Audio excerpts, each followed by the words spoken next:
In this nugget, we're going to configure sub-interfaces on the Palo Alto firewall. Let's begin. Here's our plan for implementing the sub-interfaces. Let's suppose that we have a new network. Let's call it VLAN. And let's say we're setting up this new VLAN to support guest users. So individuals who are going to be connected to VLAN 6, but we don't want to give them access to the rest of our internal network. We want to give them access pretty much just out to the internet and back, and we'll keep that isolated. And we can do that through the concept of a separate NAT and security policy. So because we want the isolation, let's do this. We'll create a new zone, and that zone, let's just call it guest. So for zones, we have the inside, the DMZ, the outside. We also made a VPN zone, and now we'll create a guest zone. Let's also use the physical interface 1/4 on our Palo Alto, and we'll make that a layer 3 interface. And then let's create a sub interface of 1/4 dot. And because we're supporting VLAN 6, let's just call it .6. It doesn't have to be that, but that way when we see it, we'll know, oh, that's for VLAN 6. And when we configure that sub interface, let's go ahead and tell it to watch for the 802.1q tags of tag number 6 to support VLAN 6. Let's also assign that sub interface the IP address of 10.6.6.250, just to be consistent with what we've been doing so far on the last octet for our Palo Alto. So effectively, we're going to have this network. It's the 10.6.6 network. And our Palo Alto firewall is going to have this logical sub interface that is logically a part of that. So we can train these computers either statically or through dynamic host configuration protocol to go ahead and use as their default gateway 10.6.6.250.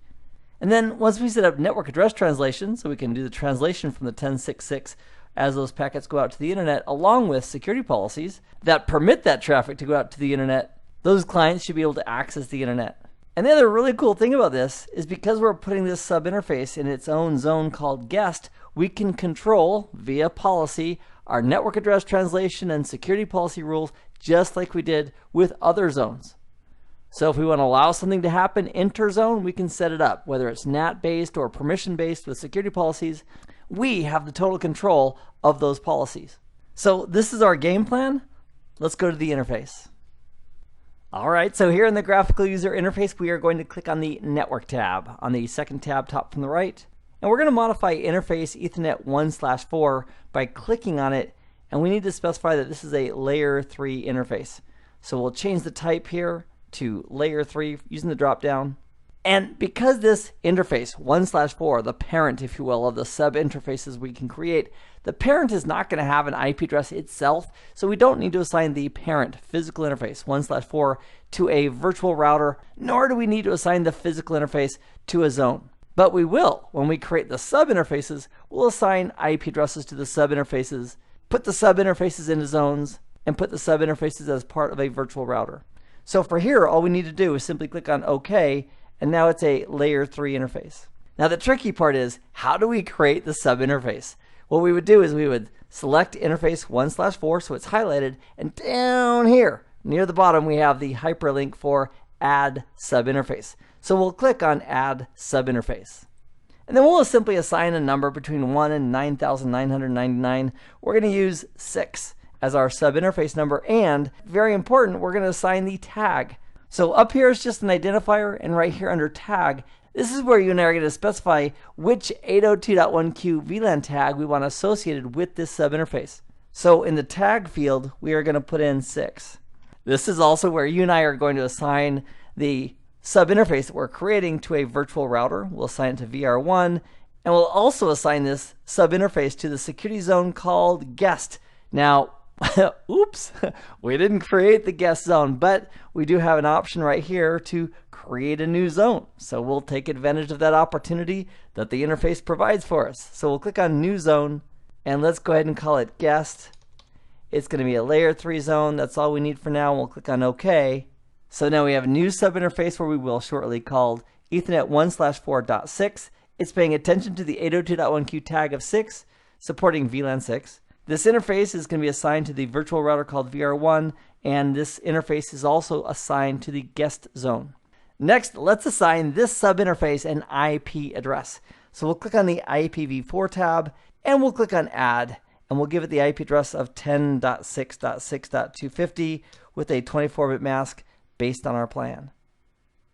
That's fantastic, and we'll click on OK. So you'll notice we have this parent interface, the physical interface, and then below it we have the sub interface of 1/4.6.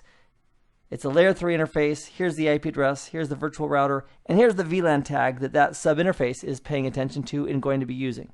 So the sub interface itself looks fantastic. The next thing we need to consider is that for devices that are connected to this 10.6.6 subnet and are associated with the guest zone, what access do we want them to have? Do we want to give them access to the inside or the DMZ? We may want to give them access to the outside world. So perhaps we set up network address translation and security policy rules to allow access between, for example, the guest zone and the outside zone. And again, the cool thing is that the policies for NAT and security are the same. Whether we're using layer 3 sub interfaces or layer 3 physical interfaces, the concepts of setting up our policy for NAT and security, those haven't changed. So let's do this. Let's set up some basic NAT and security policy rules to allow individuals who are sourcing traffic in the guest zone to go out to the internet. Now, to set up our policies, where do we go in the interface to set up NAT and security policy rules? Where would we go? Now, if you're saying, Keith, simple, got this. We go to the Policies tab. You'd be absolutely correct. And then over on the left, we'd simply select security or NAT respectively, depending on what we wanted to configure. So let's start off with network address translation first, and then we'll set up the security rules after. Now, I noticed that we already have a PAT policy for traffic from the inside to the outside. And I'm thinking most of that configuration we could recycle and use for the users who are going from the guest zone to the outside. So here's what we could do. With this PAT policy selected, let's go ahead and down here at the bottom, we'll click on the hyperlink for clone. We're simply going to clone that rule. And we'll click on OK to confirm that.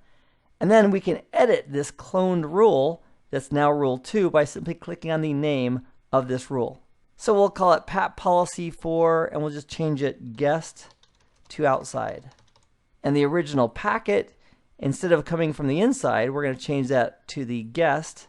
The destination zone is outside, and for the source, because the source address won't be 10.1.1, we'll go ahead and delete that by putting a check in the checkbox next to that network, clicking on delete, and I'm going to say any. So regardless of what the source IP address is, if that traffic is coming into the Palo Alto through an interface assigned to the guest zone, it's going to qualify for network address translation. And then for the translated packet, we can do dynamic IP import using the interface IP address on interface 1/1, which we're also, by the way, using for the network address translation for users on the inside. That's perfectly fine. We can just go ahead and double up. The Palo Alto can support thousands and thousands and thousands of internal clients, all being padded to a single globally reachable address on the outside. So we'll go ahead and use that same outside address and click on OK. So here's our NAT policy for the guest users. And the second thing they're going to need, those guest users, are permissions. So let's click on security over here on the left. And if we scroll down, we've got a rule number 7, users going to internet, which is currently allowing users on the inside to go to the internet via the outside. And we could recycle that one too. So with rule 7 selected or highlighted, let's go ahead and click on clone. And we'll click on OK, and now we have rule 8 that matches rule 7. And let's just click on rule 8, the name, and we'll edit it. And we'll call this guest to internet. And the source is going to be traffic coming from the guest zone. So we'll go ahead and select guest as the source. And the source will not be 10.1.1, it'll be 10.6.6. So we'll go ahead and put a check there and delete that. And we'll go ahead and leave any. So now we're setting up a rule that says any traffic sourced on interfaces associated with the guest zone are now part of this rule. As far as the destination is outside. We'll leave that alone. The application is an application group that we created. That application group that we created earlier in this course includes DNS, SSL, and web browsing. It also includes ping. And then if we go over to actions, we are going to allow it. Now, because these are guest users who are going out to the internet, we may or may not want to go ahead and associate profiles for antivirus and anti-spyware and URL filtering. So if we don't want to associate profiles with this security policy rule, we can go ahead and simply say none. So if we have licenses for those features, it's now just a choice on whether or not we want to use those features for our guest users as they're going out to the internet. So for now in our demo, I'll go ahead and say none, and we'll click on OK. I'm also going to take this rule number 8, and select it and drag it, and we're going to put it up at rule number 1. I almost made it. Let me go all the way up. There we go. Just so we can find it and see it really easily. So let's review rule number 1 real quick. This security policy rule says that traffic sourced from the guest zone, from any source IP address, and any user, if that traffic is being routed out the outside zone to any destination address for any one of these 4 basic applications that are part of that application group, which is SSL, web browsing, ping, and DNS, using the default ports and protocols for those applications, the action is to go ahead and allow it. And we don't have any profiles associated with the security rule regarding antivirus, anti-malware, URL filtering, etc. That looks great. So let's go ahead and commit this by clicking on commit. And we'll confirm that. And we'll just make sure that these changes actually all took. And that looks great. So we'll click on close. And the next step would be to actually test this. And we'll do our testing and verification in a separate nugget. In this nugget, we created a layer 3 sub-interface. We associated it with a new zone, and then we set up NAT and security rules, which, if configured correctly, should allow traffic sourced on interfaces from the guest zone to have access out to the internet. So I'm glad you joined me for this nugget. I hope this has been informative for you, and I'd like to thank you for viewing.